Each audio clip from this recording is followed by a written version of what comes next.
Hello friends, আসসালামু আলাইকুম। আজ আমি ম্যাজিক টেকনিকে কিছু অঙ্ক করে দেখাবো। আর এই অঙ্কগুলো সরকারি চাকরির বিভিন্ন পরীক্ষাগুলোতে অনেকবার এসেছিল, এমনকি হুবহু কমন পড়েছিল। আপনি যদি একজন জব প্রত্যাশী হন তবে এই অঙ্কগুলো আপনার জন্য, কারণ এই অঙ্কগুলো থেকে আপনি কোনো না কোনো পরীক্ষায় কমন পাবেনই ইনশাল্লাহ। তো চলুন শুরু করা যায়। নাম্বার 1, টাকায় 3টি করে লেবু কিনে টাকায় 2টি করে বিক্রি করলে শতকরা লাভ কত হবে? এটি 26তম বিশেষ পরীক্ষা এসেছিল। ঠিক এই ধাঁচের যদি অঙ্ক পরীক্ষায় এসে থাকে যে টাকায় 3টি করে কিনে 2টি করে বিক্রি করলে, বা 4টি করে ক্রয় করে 3টি করে বিক্রি করলে, বা 5টি করে ক্রয় করে 4টি করে বিক্রি করলে, ঠিক এই ধাঁচের অঙ্ক যদি পরীক্ষায় এসে থাকে তাহলে আমরা সুপার শর্টকাট টেকনিকে করব। আর সেই টেকনিকটি হচ্ছে জাস্ট 100কে আমরা কোশ্চেনে দেখব যে কতটি বিক্রয় করেছে, সেই বিক্রয়ের সংখ্যা দিয়ে ভাগ করব। অর্থাৎ 100 ভাগ, আমরা কোশ্চেনে দেখতে পাচ্ছি বিক্রয় সংখ্যা হচ্ছে 2 অর্থাৎ 2, 100 ভাগ 2 সমান সমান 50, অর্থাৎ একের ক উত্তর 50%। নাম্বার 2, তেলের মূল্য 25% বৃদ্ধি পাওয়ায় তেলের ব্যবহার শতকরা কত কমালে তেল বাবদ কোনো খরচ বৃদ্ধি পাবে না? এটি 23তম বিশেষ পরীক্ষা এসেছিল। ঠিক এই অঙ্কটির ক্ষেত্রে আমরা এখানেও শর্টকাট টেকনিক ফলো করব। সেটি হচ্ছে যে আমরা স্ক্রিনে দেখতে পাচ্ছি যে 100 গুণন বৃদ্ধি পেয়েছে কত? 25%। 100 গুণন 25 ভাগ 100 যোগ 25, অর্থাৎ যে সংখ্যাটা বৃদ্ধি পেয়েছে সেটাকে একবার গুণ করব, একবার যোগ করব। ওকে, তো এটাকে ক্যালকুলেশন করলে আসে উপরে 2500 আর নিচে 125, এটাকে কাটাকাটি করলে আসে 20%, অর্থাৎ 2 এর ক 20%। তো এখানে আরেকটু কথা বলে রাখি, সেটি হচ্ছে যে যদি 25% বৃদ্ধির জায়গায় যদি হ্রাস আসে পরীক্ষায়, তাহলে আমরা কি করব? স্ক্রিনে দেখতে পাচ্ছি যে 100 যোগ 25 আমাদের এখানে ছিল, তাই না? তো হ্রাসের ক্ষেত্রে জাস্ট এখানে মাইনাস হবে, অর্থাৎ 100 বিয়োগ 25। ওকে। নাম্বার 3, কোনো বর্গক্ষেত্রের প্রতি বাহু যদি 10% বৃদ্ধি পায় তবে তার ক্ষেত্রফল শতকরা কত বৃদ্ধি পাবে? খুবই সুন্দর একটা কোশ্চেন, এবং অনেক পরীক্ষা আমরা এই ধরনের কোশ্চেন আমরা ফেস করেছি। তো এই কোশ্চেনটা যদি আমরা সলভ করতে যাই তাহলে অন্ততপক্ষে 1 পেজ লাগবে, বাট আমরা সুপার শর্টকাট টেকনিকই করব। সেই টেকনিকটি হচ্ছে আমরা স্ক্রিনে দেখতে পাচ্ছি যে শর্টকাট টেকনিকের সূত্রটি হচ্ছে a plus b plus a b ভাগ 100। ওকে, এখানে আমাদের কথা হচ্ছে যে এ কত নিব আর বি কত নিব, তাই না? মানে এর মান কত আর বির মান কত। এখানে এর মানও হচ্ছে আমরা 10 নিব, বির মানও হচ্ছে 10 নিব। কেন? কারণ বর্গক্ষেত্রের প্রতিটা বাহুই সমান। ওকে, সেই হিসেবে আমরা এর মানও 10 নিব, বির মানও 10 নিব।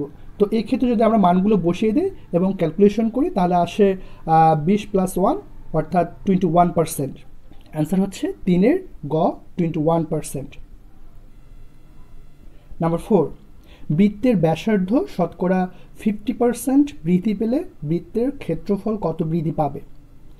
এটিও আমরা অনেক এই কোশ্চেনটির সাথে ফেস করেছি বিভিন্ন পরীক্ষায়।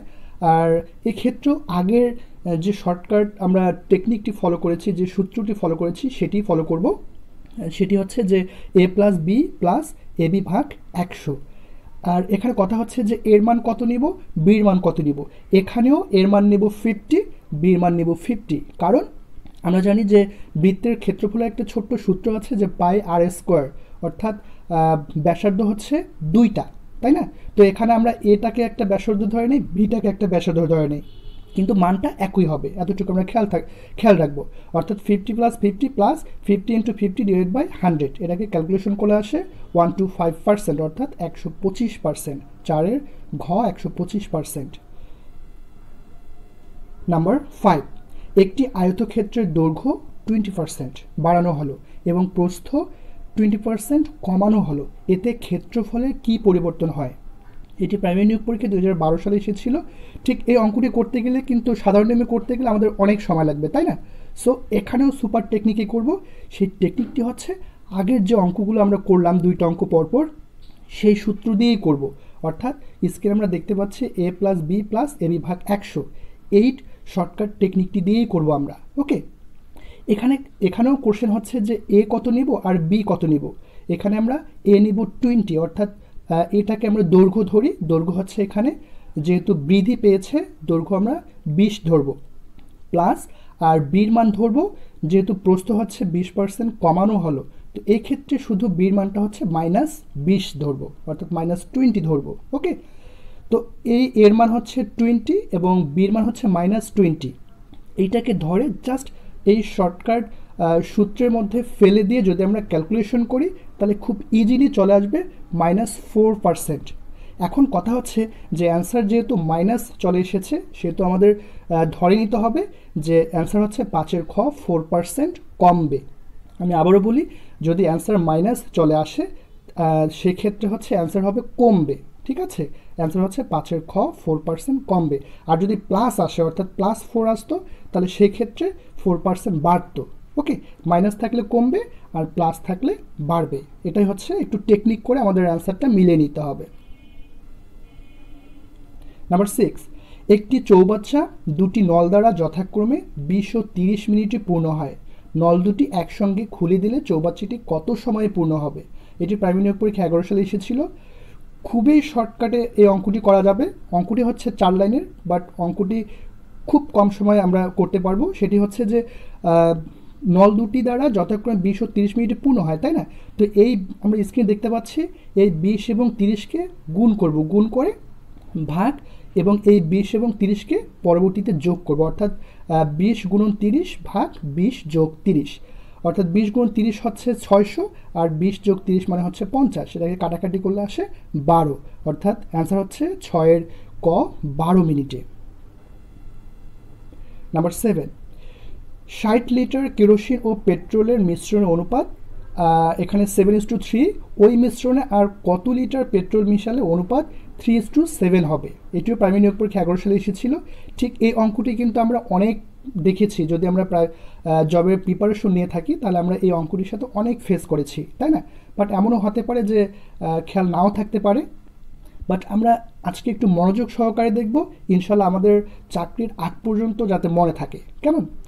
তো এখানে যে কাজটি করব, মানে এখানে একটু লক্ষণীয় ব্যাপার আছে যে অনুপাত যে দুইটা আছে, অর্থাৎ প্রথম অনুপাত 7:3, তাই না? আর দ্বিতীয় অনুপাত হচ্ছে 3:7। তার মানে প্রথম অনুপাতের জাস্ট উল্টাটা।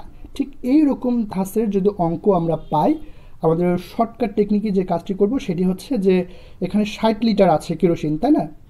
কেরোসিন মানে মোট হচ্ছে 60 লিটার আছে। তো এই 60কে জাস্ট প্রথম অনুপাতের ছোট সংখ্যাটা দিয়ে ভাগ করব। প্রথম অনুপাতের ছোট সংখ্যা কত? 3। এই 60কে 3 দিয়ে ভাগ করব, ইনটু তারপর কি করব, প্রথম অনুপাতের যে পার্থক্যটা আছে সেই পার্থক্য দিয়ে গুণ করব, অর্থাৎ 60/3 ইন্টু 4। পার্থক্য হচ্ছে 7 - 3 = 4, সেই 4 দিয়ে এখানে গুণ করব। তাহলে এটা কাটাকাটি করলে হয় 20 × 4, তারপরে হচ্ছে 4×20 80 লিটার। এই অঙ্কটি করতে গেলে 1 পেজ লাগতো, অথচ আমি অনেক কথা বললাম বিধায় একটু বোঝানোর চেষ্টা করেছি বিধায় একটু সময় লাগলো। বাট যদি আমরা মানে চোখ মুখ মানে কান খাড়া করে যদি হচ্ছে আমরা অঙ্কটি করি তো সেই ক্ষেত্রে জাস্ট মনে হয় 2 থেকে 3 সেকেন্ড লাগবে অঙ্কটি করতে। এনিওয়ে, অনেক বকবক করেছি। এটার অ্যান্সার হচ্ছে 7-এর ঘ 80 লিটার। ওকে। নাম্বার 8, একটি দ্রব্য 380 টাকায় বিক্রয় করায় 20 টাকা ক্ষতি হলো, ক্ষতির শতকরা হার কত? এটি বাস্তবে বিশেষ পরীক্ষা এসেছিল। এই অঙ্কটি কিন্তু আরও অনেক পরীক্ষা এসে থাকে, সো একটু কেয়ারফুলি আমরা দেখি। এখানে বিক্রয় মূল্য কত? 380 টাকা। তাহলে ক্রয় মূল্য কত হবে? ক্রয় মূল্য হচ্ছে 380 যোগ 20, অর্থাৎ 400 টাকা। এখন হয়তো একটু বুঝতে প্রবলেম হচ্ছে, তাই না? আচ্ছা, আমি ক্লিয়ার করে দিই। আচ্ছা, মানে 380 টাকা জিনিসটা বিক্রয় করায় 20 টাকা ক্ষতি হয়ে গেছে, তাহলে ক্রয় মূল্য তো হচ্ছে 400 টাকা হওয়ার কথা, তাই না? এখানে যোগ বিয়োগ করা বাদ দিয়ে আমি নিজে নিজে হিসাব করে দেখি যে 400 টাকার মধ্যে যদি 380 টাকা জিনিসটা বিক্রয় করা হয় তাহলে ক্ষতি তো 20 টাকাই হওয়ার কথা। এই তো আমরা ধরতে পেরেছি। তাহলে ক্রয় মূল্য হচ্ছে 380 আর 20 যোগ করা হয় 400। ওকে, তাহলে আমরা জানলাম যে বিক্রয় মূল্য হচ্ছে 380 আর ক্রয় মূল্য হচ্ছে 400, যেহেতু 20 টাকা ক্ষতি। এখন প্রশ্ন হচ্ছে ক্ষতির শতকরা হার বের করতে বলছে। আমরা স্ক্রিনে দেখতে পাচ্ছি যে 400 টাকায় ক্ষতি হয় কত টাকা? 20 টাকা। ওকে, তাহলে 1 টাকায় ক্ষতি হয় কত? 100 টাকায় ক্ষতি হয় কত? 100 টাকায় ক্ষতি হয় 20 গুণ 100 ভাগ 400। এটাকে যদি কাটাকাটি করি তাহলে চলে আসে 5, অর্থাৎ যেহেতু শতকরা বলেছে তো অ্যান্সার হবে 8-এর গ 5%। নাম্বার 9, ঘড়িতে এখন 8টা বাজে, ঘন্টার কাঁটা ও মিনিটের কাঁটার মধ্যকার কোণটি কত ডিগ্রি? এটি 34তম বিশেষ পরীক্ষায় এসেছিল। ঠিক এই ধাঁচের যদি অঙ্ক পরীক্ষা থাকে যে ঘড়িতে এখন 8টা বাজে, 7টা বাজে, 6টা বাজে, ঠিক এই টাইপের অঙ্ক থাকে, অর্থাৎ মিনিট নাই কিন্তু 8টা, 7টা, 6টা এরকম বাজে, তো ঘন্টার কাঁটা ও মিনিটের কাঁটার মধ্যকার কোণটি কত ডিগ্রি? তো এই ধাঁচের অঙ্কের ক্ষেত্রে আমরা কোনো ধরনের খাতা কলম ইউজ করব না, জাস্ট একটু ব্রেন খাটিয়ে মানে 2-1 সেকেন্ডের মধ্যে আমরা এর অ্যান্সারটা বের করব। কিন্তু কিভাবে? ওকে, আমরা স্ক্রিনে দেখতে পাচ্ছি একটা ঘড়ি। তো মানে কোশ্চেন অনুযায়ী, অর্থাৎ ঘড়িতে যেহেতু 8টা বাজে, তো সেই অনুপাতে আমরা মিনিটের কাঁটাটা দেখতে পাচ্ছি যে 12-র মধ্যে, আর ঘন্টার কাঁটাটা হচ্ছে 8-এর মধ্যে। আচ্ছা, এখন প্রশ্ন হচ্ছে এই 8 এবং 12-র মধ্যে কয়টা ঘর আছে? অবশ্যই 4টা, কারণ 8 থেকে 9 একটা, 9 থেকে 10 একটা, 10 থেকে 11 একটা, 11 থেকে 12-র মধ্যে হচ্ছে একটা, অর্থাৎ মোট 4টা ঘর আছে। তাহলে আমাদের অ্যান্সারটা বের করতে হবে এই 4টা ঘর, অর্থাৎ এই 4 গুণন 30 ডিগ্রি, তাহলে সমান সমান 120 ডিগ্রি, অর্থাৎ অ্যান্সার হচ্ছে 9-এর ঘ 120 ডিগ্রি। কিন্তু প্রশ্ন হচ্ছে কিভাবে 30 ডিগ্রিটা আমরা কোথায় পেলাম? এই 30 ডিগ্রিটা পেয়েছি যেভাবে, আমরা তো জানি যে ঘড়ি তো হচ্ছে একটা বৃত্তাকার টাইপের বা গোলাকার টাইপের, তাই না? তো এটাও জানি যে বৃত্তের পুরো বৃত্তটা হচ্ছে 360 ডিগ্রি হিসেবে ধরা হয়।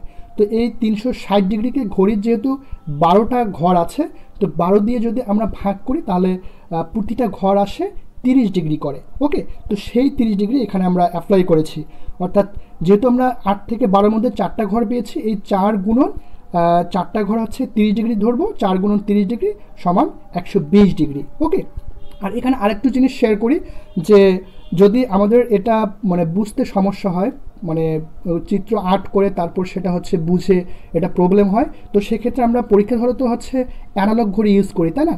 তো সেই অ্যানালগ ঘড়িটা হচ্ছে যদি পরীক্ষা আসে যে ঘড়িতে এখন 7টা বাজে, 6টা বাজে, তো আমরা দেখে নিব যে ঘন্টার কাঁটাটা কোথায় আর মিনিটের কাঁটাটা কোথায়, এবং এর মধ্যে হচ্ছে এর মধ্যবর্তী জায়গায় হচ্ছে কয়টা ঘর আছে, সেই ততটা ঘরের সাথে জাস্ট 30 ডিগ্রি গুণ করব, গুণ করে আমাদের অ্যান্সার 1 সেকেন্ডেরও কম সময় লাগবে। ও হ্যাঁ, এখানে আরেকটা কথা শেয়ার করি, আমি যে ঘড়ির কথা বললাম পরীক্ষা হলে, প্লিজ এটা আমি উইথড্র করে নিলাম, কারণ হচ্ছে আসলে হয়তো বা এটা কতটুকু বলাটা ঠিক হলো বা না হইলো, যাক এটা বাদ। আপনারা স্ক্রিনে যেটা আমি ঘড়িটা দেখালাম সে অনুপাতে হচ্ছে আপনারা হিসাব করে বের করেন প্লিজ, হ্যাঁ, কারণ বলা যায় না যে কোথায় আমি ফল্টে পড়ি না পড়ি, এটা তো একটা ব্যাপার থাকে, তাই না? মানে যদি একটা বুদ্ধি শেখাতে যাই, সেই বুদ্ধিটা যদি আবার হচ্ছে নেগেটিভ হিসেবে মানুষ ধরে না, তাহলে তো হচ্ছে আমার চ্যানেলটাও ডাউন হয়ে যাবে, আমিও ডাউন হয়ে যাবে। সো আমি মানে পরীক্ষা হলে যে হাত ঘড়ির কথা বলেছি সেটা আমি উইথড্র করে নিলাম। ওকে, আচ্ছা ঠিক আছে, সেটা বাদ, বাট স্ক্রিনে আমি যে ঘড়ির কথাটা বুঝালাম সেই অনুপাতে হচ্ছে আপনারা খুব সহজে 2-1 সেকেন্ডের মধ্যে অ্যান্সারটা বের করতে পারবেন। ওকে, নাম্বার 10, 16 জন লোক একটি কাজ 6 দিনে করতে পারে, 12 জন লোক কাজটি কত দিনে করতে পারবে? এটি প্রাইমারি নিয়োগ পরীক্ষা 11 সালে এসেছিল। তো এটার ক্ষেত্রে আমরা কি করব, ছোট্ট একটা শর্টকাট টেকনিক ফলো করব, সেটি হচ্ছে যে আমরা স্ক্রিনে দেখতে পাচ্ছি যে M1 D1 equal to M2 D2। ওকে, আর এখানে এমটা হচ্ছে ম্যান অর্থাৎ মানুষ, আর ডিটা হচ্ছে যে কি বলবো দিন। ওকে, তো এখানে M1টা কি ধরবো, 16 জন, প্রথম যে জনটা আছে সেই সংখ্যাটা ধরে নিই 16 ইন্টু D1টা আমরা কত ধরে নিব 6।